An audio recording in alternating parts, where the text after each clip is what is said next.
Eison. João capítulo 6, versículo 67 e 68. E Mateus depois vai ser capítulo 11, mas isso vai ser mais para frente. Diz assim a palavra do Senhor, livro de João capítulo 6, versículos 67 e 68. Jesus perguntou aos 12: vocês também não querem ir? Simão Pedro lhe respondeu: Senhor, para quem iremos? Tu tens as palavras de vida eterna. Versículo 69 também. Nós cremos e sabemos que és o Santo de Deus. Deus Todo-Poderoso, Rei dos Reis, Deus bendito. Não há outro Senhor como o nosso Deus. Não há outro Rei como o nosso Deus. E nós te exaltamos e engrandecemos o teu nome, Jesus. Porque sabemos que em ti estamos seguros e a tua palavra é a verdade. Pai querido, santifica-nos na verdade. Que o Senhor fale conosco, Pai querido, que seja a tua voz, ó Pai querido. Que eu seja apenas, ó Pai querido, um meio, ó Pai querido, para que o Senhor fale com a tua igreja e com os teus filhos. Para que eu, ó Pai querido, e os teus filhos possamos ser instruídos, ó Pai querido. E transformados, ó Pai querido, e possamos ser aproximados cada vez mais, Pai querido, à semelhança do Senhor. Em teu nome santo que eu oro e agradeço. Amém. Bom, estamos aqui vendo palavras de Jesus. Jesus falando com os seus discípulos, né? E ele faz uma pergunta, né, para os seus discípulos, para os 12, né? Vocês também não querem ir? Eu não li, lógico que tudo antes, porque o capítulo 6 ele é bem extenso. Aqui já estamos no capítulo 60, no versículo 67. É um texto bem longo, mas o capítulo 6 começa lá com a multiplicação dos pães, que nós encontramos nos evangelhos, né? E Jesus fez esse milagre, que foi maravilhoso, né? Porque não é comum. Eu já vi algumas casas multiplicar um pouco da comida, né? Eu cresci, eu morei por diversas vezes em casa de alguns tios meus, né? Assim, quando eu era mais novo, né? Eu era praticamente um nômade, a minha juventude, né? Eu morei um pouquinho em cada lugar e em algumas casas, né? A minha mãe teve 2 filhos, mas os meus tios em que eu morava tiveram mais filhos que a minha mãe.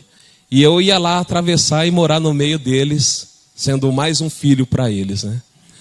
E eu via uma tia minha em que eu morei, que cuidou de mim como se fosse mais um dos seus filhos. Até hoje me trata como se fosse mais um dos seus filhos, né? E era interessante, né, que naquele tempo, era ali por volta do início dos anos 2000, e eu lembro que pegava ali o valor de R$2, e ela falava assim: vai lá no mercado e compra uma perna de linguiça calabresa, uma cebola, 2 tomates e traz aí.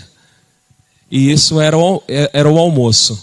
Almoço para mim, para os meus 3 primos, para ela, para mais duas filhas de uma prima minha que morava lá, né? E ela fazia tudo isso com esses alimentos, mais o arroz e o feijão, né? E já era uma multiplicação fantástica, porque hoje em casa, se a gente pega uma perna de linguiça calabresa, é para mim e para Elisa, né? E brigando se minha sogra estiver lá. Então, assim, para mim, quando eu lembro disso, né, e a gente conversa, a gente fala assim, como Deus era misericordioso e muito bom para a gente, porque conseguia alimentar todos e todos ficavam satisfeitos, né? E Jesus aqui nesse capítulo 6, ele abençoou uma multidão de 5.000 homens e mulheres e crianças, né? Dava ali talvez em torno de umas 12.000 pessoas, né, que foram alimentadas, né, por causa de 5 pães e 2 peixinhos. Minha tia não conseguiu fazer essa proeza, mas Jesus conseguiu. E dentro desse contexto, Jesus, né, continuando esse capítulo, para chegar nessa parte em que eu li, né, Jesus, ele multiplica os pães, e se você ler o capítulo 6, você vai ver que a multidão quis levantar Jesus como rei da nação de Israel. E se nós olharmos no livro de Mateus, você vê que Jesus manda os discípulos atravessarem o mar da Galileia para o outro lado. E Jesus vai para o monte orar. E daí, depois de um tempo, Jesus se encontra com os discípulos no meio do mar. E nós conhecemos essa versão aqui na igreja, com o pastor e com o Leonardo narrando, é um fantasma. É histórico, né? E essa narrativa aqui na nossa igreja. Partindo desse momento, né, Jesus atravessa para o outro lado, e no livro de João dá a continuação desse texto, em que Jesus chega do outro lado da margem, e aquela população que comeu dos pães também atravessaram para ter um encontro com Jesus. E Jesus diz para eles assim: vocês não vieram atrás de mim por causa dos milagres, das obras miraculosas que vocês viram. Vocês vieram atrás de mim por causa porque comeram pão e se fartaram. E foram por isso que vocês vieram atrás de mim. Jesus tinha feito obras maravilhosas até este momento já. E a obra de multiplicar os pães já é uma obra que é sem tamanho para o tamanho daquela multidão. Mas a multidão foi atrás de Jesus porque comeu o pão e se fartou. E o que isso tem de aplicação para as nossas vidas? Hoje nós vivemos numa geração talvez um pouco semelhante como aquela, né? Talvez até um pouco mais, porque nunca se falou tanto de Deus igual nessa geração que nós vivemos, né? Se nós olharmos as redes sociais, é tão comum ter versículos bíblicos por parte de pessoas que nem cristãs são, de pessoas que nem buscam a Deus, né? É normal você já ver de evangélicos, ver de católicos, né? De pessoas que de forma teórica já seguem a Jesus, mas você encontra até de pessoas que não seguem a Jesus, que não têm uma vida com Cristo de alguma forma, mas colocando porque acha bonitinho o versículo, né? Ou até mesmo por causa dos louvores, acha aquele louvor bonito porque tocou, envolveu o seu coração. E estão disseminando talvez a palavra de Deus, e se fala de Deus de uma forma mais abrangente do que se falava antes. Só que talvez da mesma forma que o povo que se alimentou dos pães. Porque as pessoas estão se saciando de algo que é momentâneo e não vivendo daquilo que é para a eternidade. E foi isso que Jesus, ele começa a cobrar do povo no decorrer do capítulo 6 de João. O povo se fartou do pão e falou: nossa, ele deu um alimento aqui, será que... E quantas pessoas no meio daquela multidão não passavam necessidade, né? Ali, Israel, ela sofria, né? Por causa que elas eram escravas do povo romano. Elas sofriam ali, e encontrou alguém que ia alimentar elas todos os dias.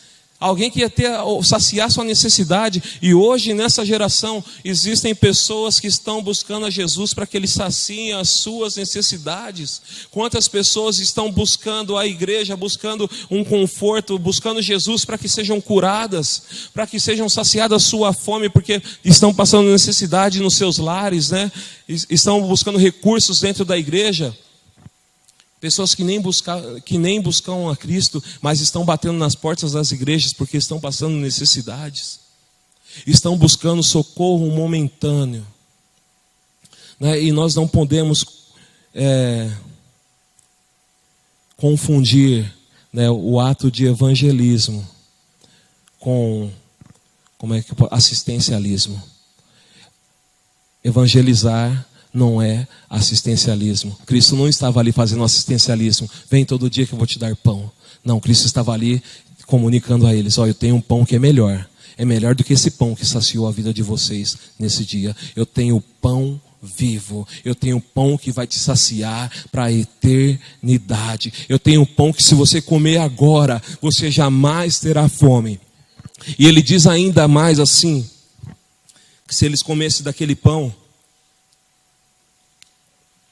no último dia, eles ressuscitariam e viveriam com Ele eternamente. E Cristo começa a narrar isso.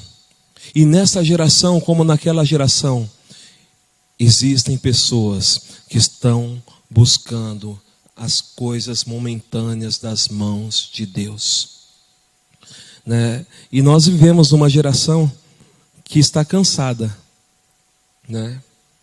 Uma geração que nós vemos aí, né, que ela diz que está cansada da corrupção. Se você abre as páginas de jornais, né, o que você vê, né, sobre corrupção, daí você vê, se você olha os comentários das pessoas, estão cansadas da corrupção. E daí você vai ver lá pessoas que estão cansadas de injustiça, de impunidade, de criminalidade. Pessoas que estão cansadas de tudo. Mas não estão colocando as suas vidas na mão daquele que pode sustentar a vida deles. Deus anunciou a sua palavra.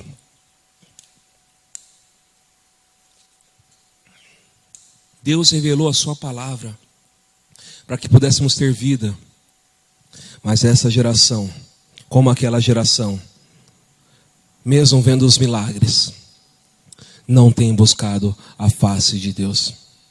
Hoje nós falamos de Cristo, e se você falar de Cristo, muitas pessoas vão falar: eu creio que Ele morreu e ressuscitou. Mas não consegue crer que Cristo salva. Não consegue crer que Cristo transforma a vida dele. Não consegue crer que Cristo é capaz de tirá-lo da miséria, do pecado. Não consegue crer que Cristo é capaz de transformar a estagnação da vida dele. Uma das maiores frustrações que eu já tive na minha vida foi quando eu conversei com a minha avó e anunciei a Jesus. E ela concordou com tudo que eu disse para ela sobre Jesus Cristo. Ela reconheceu que ela precisava de Cristo. Reconheceu das necessidades dela, daquilo que era a falha na vida dela. Reconheceu daquilo que faltava na vida dela. Desculpa, irmãos. Reconheceu aquilo que faltava de Cristo na vida dela, para que ela pudesse ser transformada. E eu perguntei: a senhora quer tomar essa decisão hoje, para viver essa transformação na sua vida, para sair dessa vida estagnada de destruição, para viver uma nova vida de compromisso com Cristo, para ter a sua vida transformada, para não viver mais nas mãos de Satanás, mas para viver na dependência de Deus? Sabendo agora que a senhora reconhece que precisa de Cristo e que você não vive na dependência dele. E ela olhou para mim e disse: eu não quero trocar. Eu não quero escolher a Cristo. E essa foi uma frustração na minha vida. Não foi uma frustração porque eu falei de Cristo. Foi uma frustração porque foi uma pessoa que ouviu, uma pessoa que entendeu que necessitava de Cristo e simplesmente recusou. E simplesmente deixou isso passar. A mesma pessoa que um dia disse para mim a respeito do meu irmão, disse assim, né? Ela falou: olha, a pessoa que quando segue a Cristo, falou palavras de sabedoria, mas não tem atitudes sábias, e deixa a Cristo, faz uma escolha cruel e difícil, faz a pior escolha da vida. Uma pessoa com tanta sabedoria a respeito de Cristo e não escolhe viver com Cristo. E essa geração é uma geração que, se você perguntar de Jesus, falar da Bíblia, a pessoa vai falar da Bíblia junto com você e talvez vai até conhecer mais versículos que você, mas não vai ter relacionamento com Deus, não vai ter intimidade com Deus, não vai ter contato com o Salvador, não vai ter relacionamento com o Espírito Santo, não vai ter direcionamento de Deus. E por isso, no meio da jornada, como está aqui nesse capítulo 6, vai abandonar a Cristo. No meio da jornada, vai deixar a Cristo. Aqui nos versículos antes do que eu li, tinham outros seguidores além dos 12, né? Se você lembra das pregações de Cristo, você vai ver que Jesus enviou os 70, uma comitiva de 70 homens para pregar, para anunciar o Evangelho. Então existia mais discípulos do que os 12. E você pode ter certeza que existiam mais discípulos do que os 70.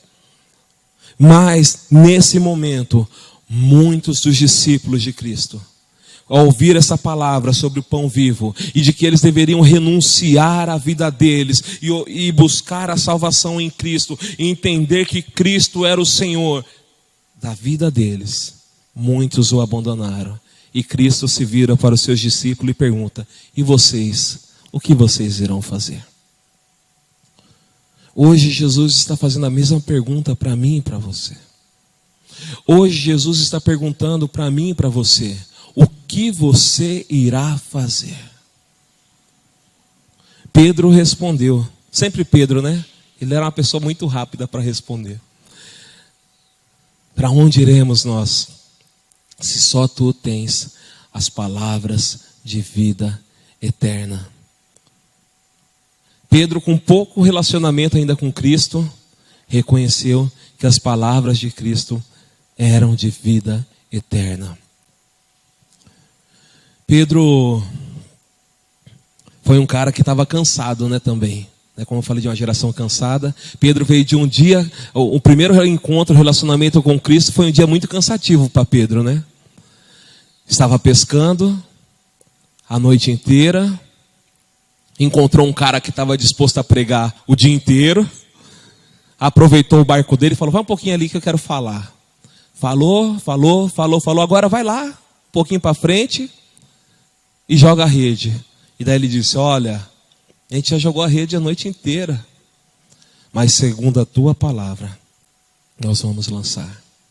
E graças a isso, nós, quando criança, aprendemos a cantar Pedro, Tiago e João no barquinho, né? E graças a isso, Pedro não virou apenas pescador de peixes, mas virou pescador de homens. E graças a isso, né, nós fomos alcançados, porque Pedro continuou pregando o evangelho, e por isso nós somos alcançados. E foi uma pessoa que estava cansada aquele dia. Deus jamais vai usar pessoas que estão paradas. Deus jamais irá usar pessoas que não estão fazendo nada. Não adianta você ficar na sua casa, no comodismo, falando: Deus me usa. Deus não vai fazer assim. Deus sempre, quando usou alguém, essa pessoa estava trabalhando. Essa pessoa estava fazendo algo. Ela não estava parada. Ela estava em movimento.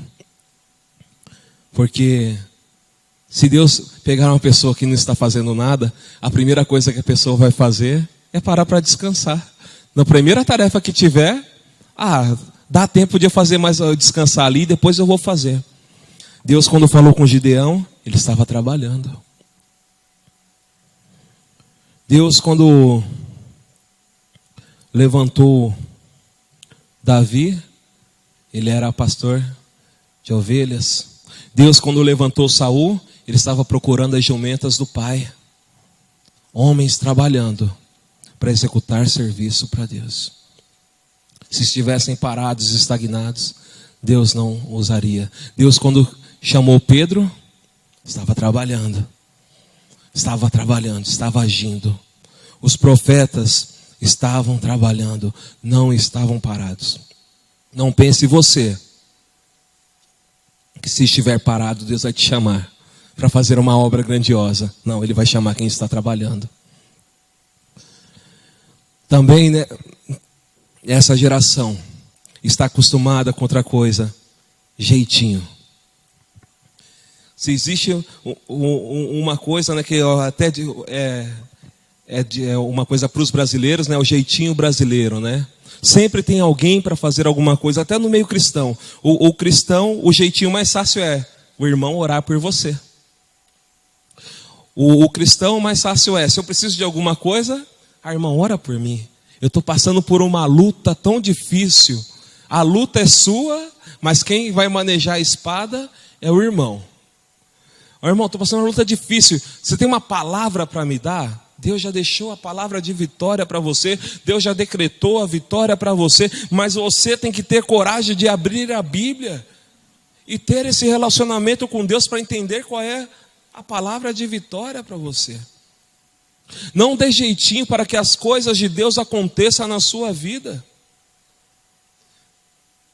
Essas pessoas que estavam aqui no livro de João 6, elas queriam um jeitinho de serem salvas, queriam uma facilidade para a vida delas, queriam ser fartas ali do pão que saciasse, queria que Jesus já fosse levantado rei, para que pudesse expulsar os romanos ali da nação de Israel, já queria resolver o problema deles ali já com um novo rei. Mas não era dessa forma. Jesus não queria ser o rei da nação de Israel. Jesus, a palavra do Senhor diz que o governo dele não teria fim. Era para toda a eternidade. Se ele fosse rei naquele momento, seria só para aquele período. Não, Jesus, ele reina para sempre. Ele tem o cetro de autoridade em suas mãos. Todo o poder foi lhe dado nos céus e na terra. Jesus venceu a morte. Ele está vivo. Jesus rompeu o tempo. Jesus transformou a história. E não era para aquele momento somente. Era para que eu e você hoje pudéssemos viver a presença dele. Era para que hoje eu e você, mesmo em meio a essa pandemia, pudéssemos celebrar o nome dele, glorificá-lo e entender que ele está se movendo e nos abençoando, e entender que ele está agindo no nosso meio, e entender que ele está transformando vidas através das nossas vidas. O pessoal queria que Jesus já fosse levantado rei para aquele momento. Hoje pessoas querem que Jesus seja usado para transformar a vida deles neste momento. Mas Jesus quer transformar as vidas para a eternidade. A Bíblia diz que Jesus, para isso se manifestou o Filho de Deus, para desfazer as obras do diabo. Para acabar com as obras do diabo, aniquilar de uma vez por todas. O que o diabo trouxe? O pecado para o mundo. Jesus veio o quê? Ele veio nos purificar, nos tornar santo. E isso é feito através do seu sangue. A palavra do Senhor diz que o sangue de Jesus nos purifica de todo o pecado. Enquanto as pessoas estão querendo algo provisório, Jesus quer transformar a sua vida para a eternidade. Para uma geração cansada e acostumada com jeitinho, Jesus sempre age na contramão. Livro de Mateus, capítulo 11, versículo 27, 28, 29 e 30. Diz assim: todas as coisas me foram entregues por meu Pai. Ninguém conhece o Filho a não ser o Pai. E ninguém conhece o Pai a não ser o Filho. E aqueles a quem o Filho quiser revelar. Venham a mim, todos os que estão cansados e sobrecarregados, e eu lhes darei descanso. Tomem sobre vós o meu jugo e aprendam de mim, pois sou manso e humilde de coração, e vocês encontrarão descanso para as suas almas, pois meu jugo é suave e meu fardo é leve. Quem que está cansado quer pegar qualquer fardo que seja, mesmo que seja leve? Né? Quando a gente chega cansado do serviço, a Elisa está no home office, mas ela chega cansada do serviço às vezes também lá. Né? Mas quando a gente chega cansado do serviço, a primeira coisa que a gente quer é não fazer nada, né? Daí ela se depara com o quê? O que vai ter de janta? O que vai ter de janta? Quando só ela estava trabalhando, eu até falava assim, eu virei a mucama do lar. Agora só o Cris cozinha, só o Cris faz as coisas. Né? Daí, hoje trabalhando, fica assim, né? O que vai ter de janta? Porque depois que você passa de uma rotina, você está cansado, você não quer nem mais um servicinho sequer. Porque qualquer servicinho que seja, o mínimo já é pesado. Né? E Jesus, ele pega para pessoas que já estavam cansadas e diz assim: olha, venham a mim todos os que estão cansados e sobrecarregados, e eu lhes darei descanso. Tomem sobre vós o meu jugo. Né? E ele diz depois, né? E aprendam de mim, pois sou manso e humilde de coração, e vocês encontrarão descanso para suas almas, pois o meu jugo é suave e meu fardo é leve. Mesmo sendo fardo suave e leve, a gente ainda encontra alguma resistência, se nós temos que carregar alguma coisa. Mas Cristo, quando Ele diz isso, eu e você temos que colocar sobre nossos ombros e carregar, porque você pode ter certeza que não vai ser danoso. Antes vai trazer um bem sem medidas, vai ser transformador, porque tudo que Cristo faz é para o nosso bem. Tudo o que Cristo faz é para nos dar descanso, como ele diz aqui. Parece que quando se fala de jugo, né, a gente tem que lembrar que é aquilo que colocava em cima dos bois, né, mas é simplesmente para nos direcionar, para a gente não perder o caminho. O fardo que ele coloca sobre nós simplesmente é obedecer. E obedecer não é difícil. Como eu disse várias vezes, todas as vezes em que eu obedeci a minha mãe, foi as vezes em que eu mais me dei bem. Todas as vezes em que eu agi em obediência à palavra da minha mãe, deu tudo certo. Quando eu agi um pouquinho fora daquela curva, eu me frustrei. A obediência é o que mais dá liberdade para que você possa viver tranquilo.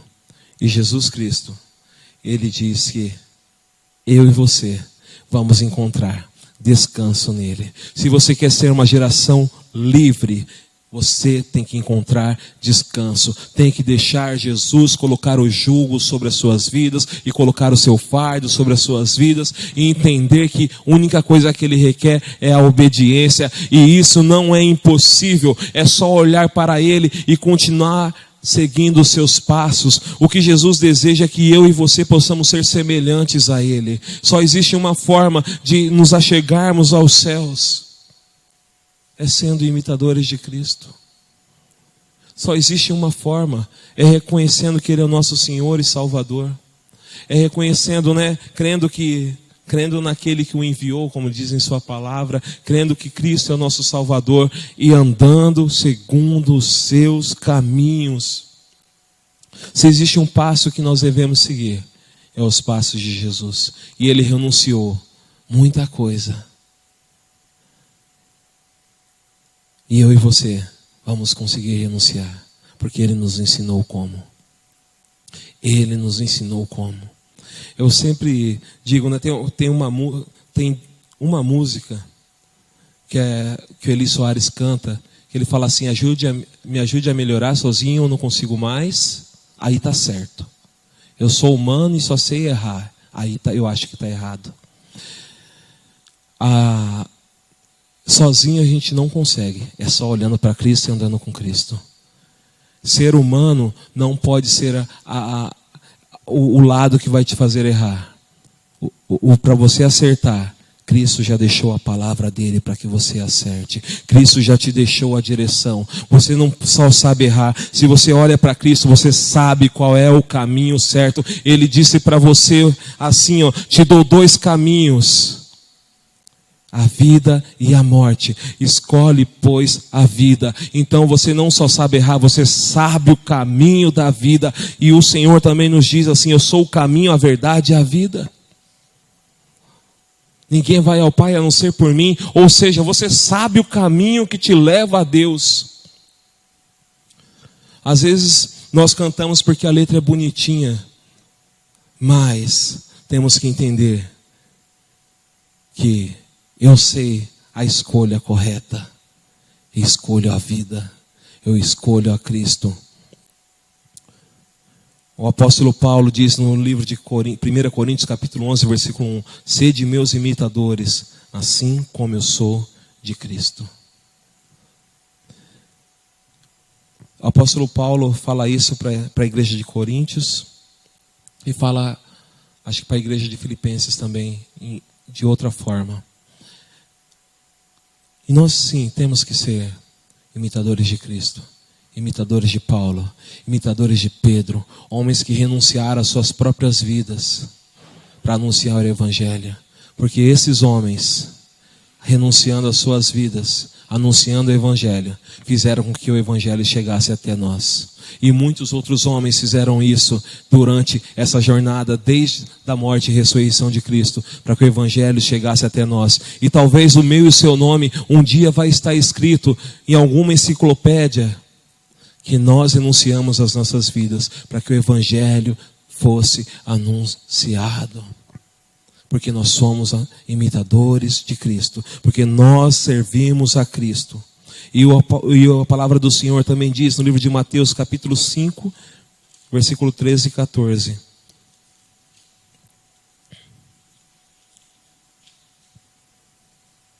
Vocês são o sal da terra, mas se o sal perder o seu sabor, como restaurá-lo? Não servirá para nada, exceto para ser jogado fora e pisado pelos homens. Vocês são a luz do mundo. Não se pode esconder uma cidade construída sobre um monte. Para nós que encontramos a Cristo, para nós que encontramos o nosso Senhor, para nós que nos alimentamos do pão vivo que desceu do céu, nós temos que ser aqueles que quando entrar no ambiente, as pessoas irão mudar o seu comportamento, porque nós estamos naquele lugar. Nós temos que ser aqueles que as pessoas vão mudar o seu comportamento, porque nós somos diferentes. E nós vamos poder expressar a presença de Deus naquele lugar. Aqui Jesus diz, né, sobre o valor do sal, né? É interessante que se nós colocarmos o sal num cantinho de algum lugar e colocarmos qualquer coisa lá, o sal não perde o sabor dele, ele continua sendo sal. Mas aquela outra coisa começa a incorporar e absorver o sabor do sal. E é isso que nós temos que fazer quando entramos num ambiente em que as pessoas não têm a mente de Cristo, não têm relacionamento com Deus. Quando nós entrarmos naquele lugar, as pessoas têm que começar a absorver o sal que está em nós, Cristo que está em nós, né? Cristo em nós, né? Cristo em mim, a esperança da glória. As pessoas têm que começar a absorver esse sal que está em nós e começar a ser transformada pela presença de Deus. Né? Outra coisa, ele diz, a luz do mundo, aonde nós chegarmos, ali as trevas têm que ser dissipadas. As trevas têm que fugir. Tem que ser semelhante. Quando o apóstolo Paulo e Silas, né, chegaram naquela cidade e aquela mulher viu, são homens de Deus, né? E mesmo aquele espírito maligno sabia que eram homens de Deus, e eles perceberam e repreenderam aquele espírito maligno depois, né? Mas ali foi notado a presença de Deus, e eles agiram como homens de Deus e expulsaram as obras das trevas daquele lugar. E assim tem que ser nas nossas vidas.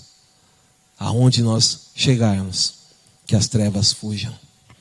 Porque aonde eu e você colocarmos a planta dos nossos pés, nós somos embaixadores de Cristo. E Cristo está presente naquele lugar.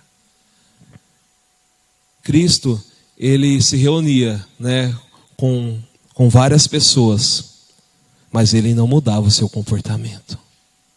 Ele continuava sendo o Senhor dos senhores, continuava sendo Rei dos reis, continuava sendo homem de Deus. Ele não mudava suas atitudes, embora, né, as pessoas olhavam para ele e falavam, olha lá, ele senta com pecadores, ele senta com publicanos, ele senta com beberrões, mas Cristo não mudava o seu comportamento. E assim, quando ele se assentava lá com os fariseus, ele também não mudava o seu comportamento. O que mudava eram as pessoas que estavam ao redor dele.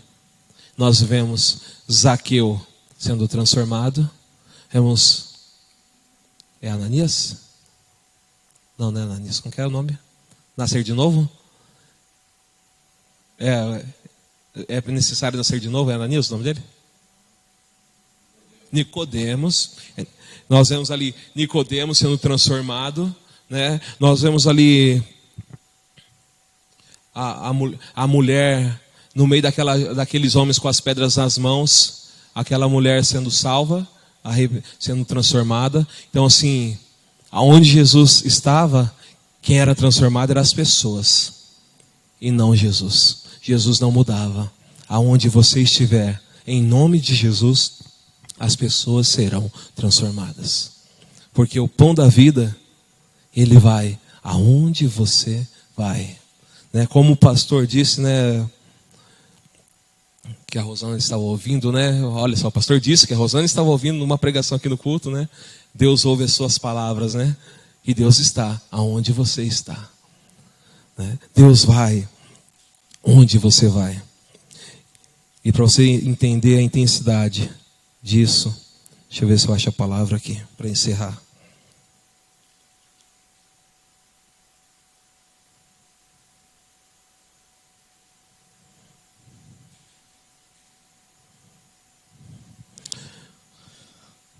O Senhor diz no livro de Isaías, capítulo 45, versículo 1. Assim diz o Senhor ao seu ungido, a Ciro, cuja mão direita eu seguro com firmeza, para subjugar as nações diante dele, e arrancar a armadura de seus reis, para abrir as portas diante dele, de modo que as portas não estejam trancadas. Eu irei adiante de você, e aplainarei os montes, derrubarei as portas de bronze, e romperei as trancas de ferro. Darei a você os tesouros das trevas, e riquezas armazenadas em locais secretos, para que você saiba que eu sou o Senhor, o Deus de Israel, que convoca pelo nome, por amor de meu servo Jacó, de meu escolhido Israel. Eu o convoco pelo nome. Eu lhe concedo um título de honra, embora você não me reconheça. Aqui, Deus está falando para um rei, que era de outra nação, mas que Deus iria usar para subjugar as outras nações. E nós cantamos isso na canção Não Há Ferrolhos nem Portas, e hoje nós ministramos. E esse Deus que vai à frente de Ciro é o nosso Deus. Esse Deus é que vai à nossa frente. Quando você vai para qualquer lugar, esse Deus vai à nossa frente, rompendo os ferrolhos, quebrando os grilhões. Ele vai e nivela as barreiras, as montanhas, põe ao chão. Ele age em nosso favor. Então, quando você entender que Cristo é o seu Senhor, você vai ter uma resposta como Pedro teve. E vocês, para onde irão? Eu irei com o Senhor, porque só o Senhor tem palavras de vida eterna, porque só o Senhor é o Deus que vai à minha frente, porque só o Senhor é que rompe os grilhões, só o Senhor que faz as cadeias caírem, porque só o Senhor é o meu libertador, porque só o Senhor é minha rocha, o meu escudo, porque só o Senhor é a minha fortaleza, porque só o Senhor transforma a minha vida. Para onde você quer ir além disso? Só o Senhor é que liberta, só o Senhor é quem salva.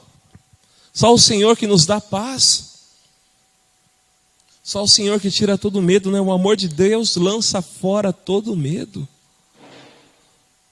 Numa geração que vive num caos, né? Agora se fala tanto de novo, né, da pandemia, no surto que está aumentando. E eu e você temos que continuar crendo que o Deus que cuidou de nós lá no início está zelando agora neste momento. Eu e você temos que crer que o nosso Deus, Ele não cochila, Ele não dorme, Ele sempre age. Eu e você temos que entender que o pão vivo que desceu do céu está aqui neste lugar. Vamos orar ao Senhor agora. Vamos agradecer a Ele. Deus Todo-Poderoso, Rei dos Reis, Senhor dos Senhores, Pão vivo que desceu do céu, nós somos a geração que te espera, somos a geração que te aguarda, somos a geração que te serve, somos a geração que te adora, somos a geração que tem em ti a confiança, somos a geração, Pai querido, que não vacila, mas antes confia no Deus Todo-Poderoso, Rei dos Reis, Soberano Senhor, ó Pai querido, que nesta geração, que o seu povo, que a sua igreja possa ser usada, que nessa geração, Pai querido, possamos avançar, ó Pai querido, e onde nós colocarmos a planta dos nossos pés, e ali, ó Pai querido, declararmos a Tua palavra, que haja cura, que haja poder, que haja transformação, Pai querido, que possamos levar, ó Pai querido, o Teu nome, ó Pai querido, a Tua palavra e transformar as pessoas ao nosso redor. Pai querido, porque nós não queremos, ó Pai querido, nessa geração, pessoas saciadas, ó Pai querido, com algo, ó Pai querido, momentâneo, mas queremos, ó Pai querido, liberar a Tua palavra, para que sejam saciadas para a eternidade, para que no último dia, como diz a Sua palavra, elas possam ressuscitar com o Senhor, e quando o Senhor perguntar a eles o que eles irão fazer, eles possam responder como Pedro respondeu, para que eu, ó Pai querido, e a Sua igreja que está aqui reunida possa dizer: para onde iremos nós, Senhor, se só Tu tens a palavra de vida eterna? Pai, te agradecemos, ó Pai querido, porque sabemos que somente o Senhor tem a palavra de vida eterna.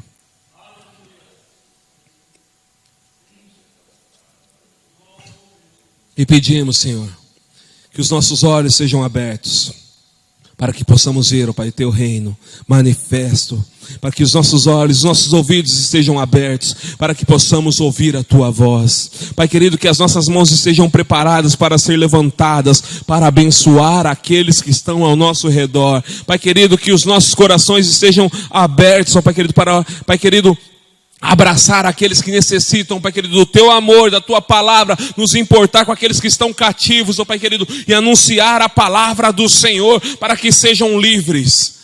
Porque eu sei que da mesma forma que o Senhor veio para anunciar o reino de Deus, o Senhor nos reservou esta missão. Então que nós possamos avançar, anunciando o Teu reino. Em Teu nome santo é que eu oro, porque eu sei que o Senhor está aqui.